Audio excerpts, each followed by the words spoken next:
Next topic इसमें जो हम करेंगे वो है हमारा यूनिफॉर्म सर्कुलर मोशन। तो इससे पहले हमने लीनियर मोशन के बारे में पढ़ा था, जिसको हम रेक्टिलिनियर मोशन भी कहते हैं, और इसमें हम यूनिफॉर्म सर्कुलर मोशन के बारे में पढ़ेंगे। यानी कि कोई भी जो ऑब्जेक्ट है अगर वो आपका यूनिफॉर्म सर्कुलर मोशन में मूव करता है तो उसको हम यूनिफॉर्म सर्कुलर मोशन कब कहेंगे, कि उसकी जो स्पीड है वो आपकी कांस्टेंट है, लेकिन उसकी जो वेलोसिटी है वो हर पॉइंट पे आपकी चेंज होती है।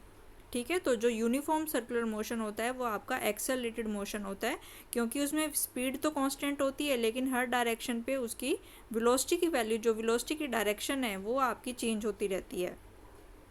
तो इसमें सबसे पहले हम देख लेते हैं कि जैसे कोई भी जो ऑब्जेक्ट है अगर रेक्टिलिनियर मोशन में है तो हमने उसकी स्पीड के बारे में पढ़ा, उसके एक्सेलेरेशन के बारे में पढ़ा, उसकी वेलोसिटी के बारे में पढ़ा है। ठीक है, लेकिन वही चीज़ अगर आपकी सर्कल में मूव करना स्टार्ट कर देती है तो वो किस में चेंज हो जाती है। जैसे अगर हमने यहाँ पे कोई भी ऑब्जेक्ट आपका रेक्टिलिनियर मोशन में था, ठीक है, तो इसमें हमने 1 डायमेंशन में भी पढ़ा, 2 डायमेंशन में भी पढ़ा, उसके एक्सेलेरेशन के बारे में, वेलोसिटी के बारे में।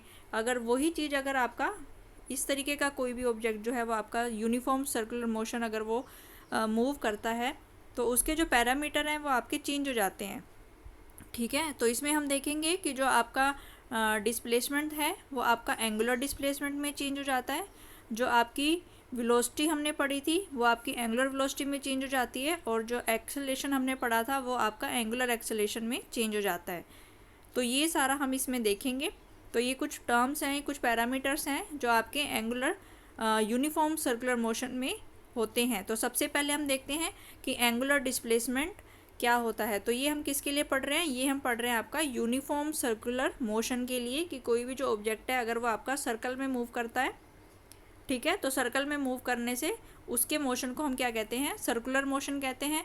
और उसको हम यूनिफॉर्म सर्कुलर मोशन कब कहते हैं, कि जब उसकी जो स्पीड है वो तो आपकी सेम होती है, स्पीड जो आपकी सेम होती है, लेकिन जो वेलोसिटी की डायरेक्शन है वो क्योंकि हर पॉइंट पर डायरेक्शन आपकी चेंज होती है तो उसमें वेलोसिटी कांस्टेंट नहीं होती लेकिन स्पीड आपकी कांस्टेंट होती है, इसलिए ये वाला जो मोशन होता है ये आपका एक्सेलरेटेड मोशन होता है। तो सबसे पहले हम देखते हैं एंगुलर डिस्प्लेसमेंट क्या होता है। The angular displacement in a given time of the object around a circular path is defined as the angle traced by the radius vector at the center of the circular path in a given time। ठीक है, तो इसमें क्या दिया हुआ है, angular displacement in a given time of the object. तो इसमें हमें बताना है एंगुलर डिस्प्लेसमेंट, बताना है हमें कि कितने गिवन टाइम में, कि कितने टाइम में किसी भी ऑब्जेक्ट का जो एंगुलर डिस्प्लेसमेंट होगा। ठीक है, तो एंगुलर डिस्प्लेसमेंट किसी भी गिवन टाइम में किसी भी ऑब्जेक्ट का अराउंड ए सर्कुलर पाथ में, उसको हम कैसे डिफाइन करते हैं, it is defined as the angle. तो इसको हम किससे डिफाइन करेंगे, जो आपका एंगुलर डिस्प्लेसमेंट है, it is defined as the angle traced out by the radius vector at the centre of the circular path of the given time. ठीक है, तो इसका मतलब क्या है कि जैसे पहले यहाँ पे ऑब्जेक्ट आपका पॉइंट पी पे था, ठीक है, तो पॉइंट पी पे था तो ये उसका रेडियस वेक्टर हो गया, तो वो कहाँ से कहाँ जा रहा है, तो ये आपका कहाँ पे पहुँच गया, क्यू पे पहुँच गया। ठीक है, तो पहले जो आपका ऑब्जेक्ट था वो आपका पॉइंट पी पे था, ठीक है, तो यानी कि रेडियस वेक्टर आपका कौन सा हो गया, ये वाला।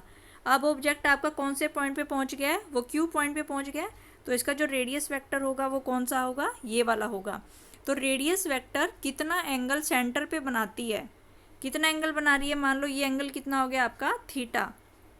ठीक है, तो angle subtended by the radius vector at the centre of the circle in a given time is known as the angular displacement. तो इसी को ही हम क्या कहते हैं, एंगुलर डिस्प्लेसमेंट कहते हैं।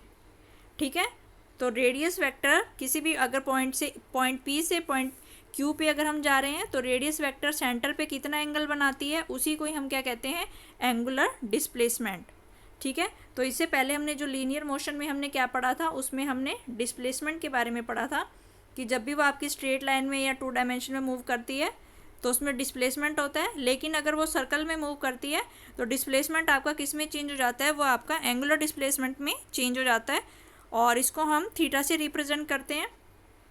ठीक है, तो it is the angle subtended at the centre bye the radius vector. तो रेडियस वेक्टर जो है सेंटर पे कितना एंगल बनाती है, अगर पॉइंट P से पॉइंट Q तक अगर हम जाएं इन ए गिवन टाइम, तो उसको हम कहते हैं एंगुलर डिस्प्लेसमेंट। ठीक है, तो फिर ये फॉर्मूला हमें पता है, ये क्या होता है आपका, तो जो एंगल होता है, angle is equal to arc upon radius. ठीक है, तो अगर हम इस फिगर में देखें, इस फिगर में अगर हम देखें तो जो ये वाली है ये आपकी आर्क होती है, तो ये जो है ये आपकी सर्कल की आर्क है, इसको हम क्या कहेंगे, पी क्यू जो है ये आपकी सर्कल की आर्क है। ठीक है, और ओ पी जो है ये क्या है, ये आपका रेडियस है।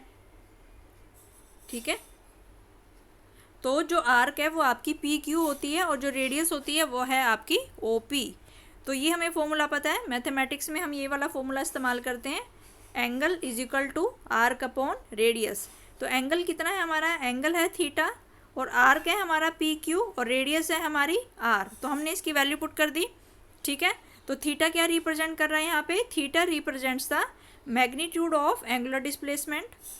ठीक है, तो थीटा को हम क्या करते हैं, theta is the magnitude of angular displacement. जो ये थीटा है इसको हम एंगुलर डिस्प्लेसमेंट कहते हैं। तो कोई भी अगर ऑब्जेक्ट आपका सर्कल में मूव करता है तो कितनी भी दो पॉइंट के बीच में वो सेंटर पे कितना एंगल बनाता है, उसी को ही हम एंगुलर डिस्प्लेसमेंट कहते हैं। और इसका ऐसा यूनिट क्या होगा, इसका ऐसा यूनिट होगा आपका रेडियन। तो डिस्प्लेसमेंट को हम किस में नापते हैं, मीटर में नापते हैं, लेकिन जो एंगुलर डिस्प्लेसमेंट है उसको हम किस में नापेंगे, उसको हम रेडियन में नापेंगे। ठीक है, और जो आपका एंगुलर डिस्प्लेसमेंट होता है ये आपकी एक वेक्टर क्वांटिटी होती है, this is a vector quantity. ठीक है, angular displacement is a vector quantity, क्योंकि डिस्प्लेसमेंट है वो भी हमारी वेक्टर क्वांटिटी होती है और जो एंगुलर डिस्प्लेसमेंट है वो भी हमारी वेक्टर क्वांटिटी होती है। तो एंगुलर डिस्प्लेसमेंट को हम थीटा से रिप्रेजेंट करेंगे और इसको हम रेडियन में मेज़र करेंगे, और ये हमारी एक वेक्टर क्वांटिटी होती है। ऐसे कोई ऑब्जेक्ट अगर आपका सर्कल में मूव करता है तो जो आपकी वेलोसिटी है वो किस में चेंज हो जाती है, वो आपकी एंगुलर वेलोसिटी में चेंज हो जाती है। Velocity change into angular velocity. तो नेक्स्ट इसमें हम देखेंगे कि एंगुलर वेलोसिटी क्या होती है। तो जैसे हमें पता है कि वेलोसिटी किसके बराबर होती है, डिस्प्लेसमेंट अपॉन टाइम, तो ऐसे ही हम देखेंगे कि एंगुलर वेलोसिटी किसके बराबर होगी, angular velocity will be equal to angular displacement upon time. तो सारी चीज़ जो है वो आपकी एंगल में चेंज हो जाएगी। ठीक है, तो वेलोसिटी होती है आपकी डिस्प्लेसमेंट अपॉन टाइम, तो एंगुलर वेलोसिटी जो होगी वो आपकी angular displacement upon time interval के बराबर हो जाएगी। तो यहाँ पे हम पहले डेफिनेशन देख लेते हैं। Angular velocity of an object in circular motion. ठीक है, अब हम देख रहे हैं कि एंगुलर वेलोसिटी क्या होती है। Angular velocity of an object in a circular motion is defined as the time rate of change of angular displacement. जैसे वेलोसिटी हमारी क्या होती है, time rate of change of displacement. अगर हम 1 डायमेंशन में 2 डायमेंशन में पढ़ते हैं, velocity is the rate of change of displacement, लेकिन एंगुलर डिस्प्लेसमेंट क्या हो जाएगा, time rate of change of angular displacement. ठीक है, तो यानी कि जो आपकी एंगुलर वेलोसिटी होगी that will be equal to angular displacement upon time. और इसको हम किससे रिप्रेजेंट करते हैं, एंगुलर डिस्प्लेसमेंट को हमने तो थीटा से रिप्रेजेंट किया था, और एंगुलर वेलोसिटी को जो है, जो आपकी एंगुलर वेलोसिटी होती है उसको हम किससे रिप्रेजेंट करते हैं, ओमेगा से रिप्रेजेंट करते हैं। Angular displacement is equal to omega. ठीक है, और इसका जो ऐसा यूनिट होगा, इसका जो ऐसा यूनिट होगा वो होगा आपका रेडियन पर सेकंड। तो जो आपकी एंगुलर वेलोसिटी होती है उसको हम ओमेगा से रिप्रेजेंट करेंगे, और उसका जो ऐसा यूनिट होगा वो होगा आपका रेडियन पर सेकंड, और इसका जो डायमेंशन फॉर्मूला होगा m0 L0 t-1। ठीक है, तो ये इसका डायमेंशन फॉर्मूला होगा। तो यहाँ पे अगर हम देख सकते हैं, कोई भी अगर आपका ऑब्जेक्ट है वो आपका, इसमें हम देख रहे हैं कि वो ऑब्जेक्ट आपका कैसे मूव कर रहा है, ये ऑब्जेक्ट आपका इस तरीके से मूव कर रहा है एंटी क्लॉकवाइज डायरेक्शन में। ठीक है, और तो एंटी क्लॉकवाइज डायरेक्शन में पहले वो पॉइंट P पे था, ठीक है, फिर वो पॉइंट Q पे पहुंच गया, तो दोनों के बीच का जो एंगल है वो आपका डेल्टा थीटा है। ठीक है, angular displacement is the delta theta. तो जो आपका एंगुलर वेलोसिटी होगी उसकी डायरेक्शन कैसे होगी, अपवर्ड होगी। ठीक है, तो अगर आपका ऑब्जेक्ट जो है वो एंटी क्लॉकवाइज मूव कर रहा है या एंटी क्लॉकवाइज आपका रोटेट कर रहा है, तो उसमें जो एंगुलर वेलोसिटी की होगा that will be in the upward direction. ठीक है, सिमिलरली अगर जो ऑब्जेक्ट है आपका वो क्लॉकवाइज डायरेक्शन में मूव कर रहा है, तो ये वाली जो डायरेक्शन है ये आपकी क्लॉकवाइज डायरेक्शन है, इसमें जो आपका ऑब्जेक्ट है वो क्लॉकवाइज मूव कर रहा है। तो इसका मतलब पहले वो कहाँ पे था, पहले वो आपका P पे था और फिर वो कहाँ पे आ गया आपका Q पे आ गया, यानी कि वो क्लॉकवाइज डायरेक्शन में चल रहा है, इस डायरेक्शन में। तो इसमें जो एंगुलर वेलोसिटी की डायरेक्शन होगी that will be in the downward direction. ठीक है, तो ये जो होगी आपकी ये डाउनवर्ड डायरेक्शन में होगी एंगुलर वेलोसिटी। ठीक है, तो ये थी आपकी एंगुलर वेलोसिटी क्या होती है, this is equal to the angular displacement upon time. और ये इसका जो ये भी है ये भी आपकी एक वेक्टर क्वांटिटी होती है, इसका जो SI यूनिट होगा वो होगा आपका रेडियन पर सेकेंड, और इसका डायमेंशन फॉर्मूला होगा आपका m0L0t-1। इसके बाद फिर हम देखते हैं, यहाँ पे हम देखते हैं रिलेशन जो होगा वो हमारा कैसे होगा। ठीक है, तो यहाँ पे हमने ओमेगा का जो फॉर्मूला है वो हमने लिख लिया, omega is equal to, omega का जो फॉर्मूला होता है हमारा angle traced upon time interval. ठीक है, तो अभी हमने देखा है ओमेगा किसके बराबर होता है, आपका एंगुलर वेलोसिटी होती है ओमेगा आपकी, और ये जो एंगुलर वेलोसिटी होगी ये किसके बराबर होती है, एंगुलर डिस्प्लेसमेंट अपॉन टाइम। ठीक है, तो एंगल ट्रेस्ड हमने लिख दिया, तो ओमेगा को अगर हम लिख सकते हैं ऐसे, omega will be equal to limit delta T approaches to 0 और delta theta upon delta T. तो डेल्टा थीटा क्या है, ये आपका एंगुलर डिस्प्लेसमेंट है, और डेल्टा टी क्या है, ये आपका टाइम इंटरवल है। ठीक है, तो अगर हम इसकी limit delta T approaches to 0 लिखें तो इसको हम क्या लिख सकते हैं, D theta by D T भी हम लिख सकते हैं। तो ये ओमेगा का आपका फॉर्मूला आएगा, omega will be equal to, तो ओमेगा का फॉर्मूला क्या आएगा आपका, omega is equal to D theta by D T. Omega is equal to D theta by D T. Omega क्या है, omega is the angular velocity and theta is the angular displacement. ठीक है, तो angular velocity is the rate of change of angular displacement. तो omega जो है वो भी आपकी एक वेक्टर क्वांटिटी होगी। ठीक है, तो अब हम इसमें देखते हैं relation between linear velocity and angular velocity. तो ये क्वेश्चन में कि जो आपकी लीनियर वेलोसिटी होती है और जो आपकी एंगुलर वेलोसिटी होती है, लीनियर वेलोसिटी को हम किससे लिखते हैं, v से लिखते हैं, और एंगुलर वेलोसिटी को हम किससे लिखते हैं, ओमेगा से लिखते हैं। क्या इन दोनों में कोई रिलेशन होता है, हाँ इन दोनों में रिलेशन होता है, लीनियर वेलोसिटी और एंगुलर वेलोसिटी में भी रिलेशन होता है आपका। तो वो रिलेशन अब हम इसमें देखेंगे, तो इसमें छोटा सा जो डेरिवेशन है वो हम इसमें देख लेंगे। कंसीडर ए पॉइंट ऑब्जेक्ट, इसमें जो है हम कोई भी पॉइंट ऑब्जेक्ट को कंसीडर कर रहे हैं। Consider a point object moving with angular velocity omega, तो वो एंगुलर वेलोसिटी की वैल्यू कितनी है उसकी, omega, and linear speed v। ठीक है, तो अभी ये बताया जो आपकी लीनियर स्पीड होती है उसको हम v से लिखते हैं, और जो एंगुलर स्पीड होती है उसको हम ओमेगा से लिखते हैं। तो कोई भी पार्टिकल आपका मूव कर रहा है at the time t, object be at p, तो t टाइम पे जो ऑब्जेक्ट है वो आपका कहाँ पे है, p पे है। ठीक है, तो अगर हम इस फिगर में देखें तो t टाइम पे जो आपका ऑब्जेक्ट है वो आपका p पे है, और o से p का जो पोजीशन वेक्टर होगा उसको हम क्या लिखेंगे, r वेक्टर लिखेंगे हम यहाँ पे। ठीक है, इसके बाद at time t plus delta T, यानी कि जब टाइम की वैल्यू कितनी हो गई है, t प्लस डेल्टा टी हो गई है, तो ऑब्जेक्ट आपका कहाँ पे पहुँच गया है, ऑब्जेक्ट आपका q पे पहुँच गया है। ठीक है, और जैसे वो q पे पहुँचा है तो उसके पोजीशन वेक्टर की वैल्यू कितनी हो जाएगी आपकी, r vector plus delta r vector, और एंगल की वैल्यू जो है वो कितनी होगी आपकी, डेल्टा थीटा। एंगल की जो वैल्यू आएगी वो आपकी डेल्टा थीटा आएगी यहाँ पे। तो यहाँ पे हमने देखा कि कोई भी जो t टाइम पे ऑब्जेक्ट आपका कहाँ पे है, t टाइम पे ऑब्जेक्ट आपका p पे है, और o से p का जो पोजीशन वेक्टर है वो आपका r वेक्टर है, और फिर जब टाइम की वैल्यू आपकी t प्लस डेल्टा टी हो गई तो वो कहाँ पे पहुँच गया आपका, वो q पे पहुँच गया, और o से p तक का जो पोजीशन वेक्टर है वो कितना होगा आपका, r प्लस डेल्टा r। तो ये आपका पोजीशन वेक्टर होगा यहाँ पे r प्लस डेल्टा r। ठीक है, तो एंगल कितना बन रहा है यहाँ पे, तो एंगुलर डिस्प्लेसमेंट है जो आपका एंगल है यहाँ पे, उस एंगल को हम देख लेते हैं, वो एंगल आएगा आपका डेल्टा थीटा। तो यहाँ पे हमने देखा तो at a time t plus delta T पे ऑब्जेक्ट आपका q पे हो गया है, और यहाँ पे हमने देखा कि जो एंगुलर डिस्प्लेसमेंट है यानी कि जो एंगल की वैल्यू है वो कितनी है आपकी, डेल्टा थीटा, और जो OQ का पोजीशन वेक्टर है वो कितना है आपका, r प्लस डेल्टा r। तो इसमें अब हम देखते हैं कि जो आपकी वेलोसिटी की डेफिनेशन होती है लीनियर वेलोसिटी, तो लीनियर वेलोसिटी का क्या फॉर्मूला होता है। लीनियर वेलोसिटी को हम v से रिप्रेजेंट करते हैं और वो किसके बराबर होती है, डिस्टेंस अपॉन टाइम या डिस्प्लेसमेंट अपॉन टाइम इंटरवल। तो यहाँ पे डिस्प्लेसमेंट को हमने क्या लिख लिया, डेल्टा एल लिख लिया, और टाइम इंटरवल को हमने क्या लिख लिया, डेल्टा टी। तो वेलोसिटी की वैल्यू ये हमने लीनियर वेलोसिटी की वैल्यू लिखी है, तो linear velocity is equal to delta L upon delta T. तो यहाँ से डेल्टा एल की वैल्यू आ जाएगी आपकी v इंटू डेल्टा टी। पहले हमने लीनियर वेलोसिटी का फॉर्मूला लिख लिया, अब हम किसका लिखेंगे, अब हम एंगुलर वेलोसिटी का फॉर्मूला लिखेंगे।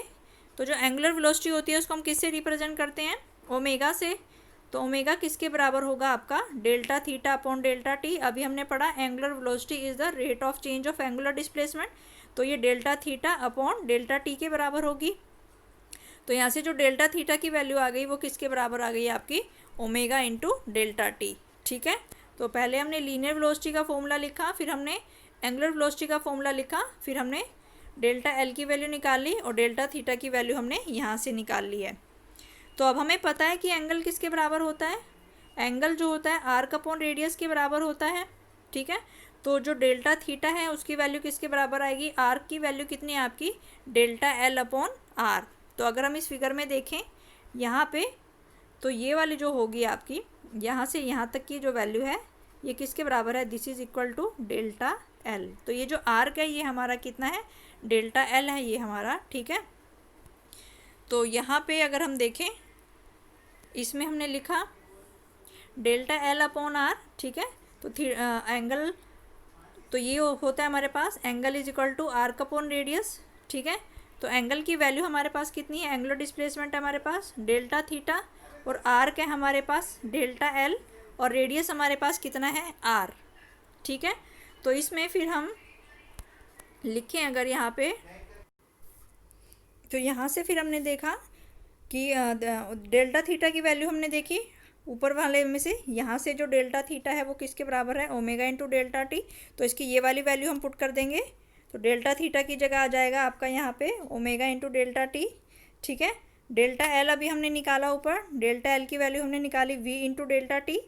तो ये v इंटू डेल्टा टी की वैल्यू हम यहाँ पे पुट कर देंगे इस वाले फॉर्मूले में। ठीक है, तो डेल्टा थीटा की जगह हमने पुट किया omega into delta T, delta R की जगह हमने पुट किया v into delta T upon delta R. तो इसमें हम देखते हैं कि जो आपका डेल्टा टी से जो डेल्टा टी है वो आपका कैंसिल हो जाएगा, और इस आर को हम इसके साथ मल्टीप्लाई करेंगे, तो यहाँ से जो हमारा एक्सप्रेशन निकलेगा वो आएगा हमारा v is equal to omega R. तो v क्या है, ये हमारी लीनियर वेलोसिटी है, और ओमेगा क्या है, ये हमारी एंगुलर वेलोसिटी है, और r क्या है, that is the radius of the circular path. तो यहाँ से हमने रिलेशन निकाल लिया कि जो आपकी एंगुलर वेलोसिटी में और लीनियर वेलोसिटी में क्या रिलेशन होता है। तो लीनियर वेलोसिटी का मतलब जो आपकी वो 1 डायमेंशन में चल रही है, 2 डायमेंशन में है, तो उसको हम लीनियर वेलोसिटी से रिप्रेजेंट करते हैं। लेकिन जैसे ही अगर वो आपकी सर्कल में मूव करती है तो उसको हम एंगुलर वेलोसिटी से रिप्रेजेंट करते हैं। तो ये आपका इम्पोर्टेंट रिलेशन है, v is equal to R omega या v is equal to omega R. v is the linear velocity, omega is the angular velocity. तो लीनियर वेलोसिटी का क्या फॉर्मूला होता है आपका, डिस्प्लेसमेंट अपॉन टाइम इंटरवल, और omega क्या होता है आपका, angular displacement upon time interval.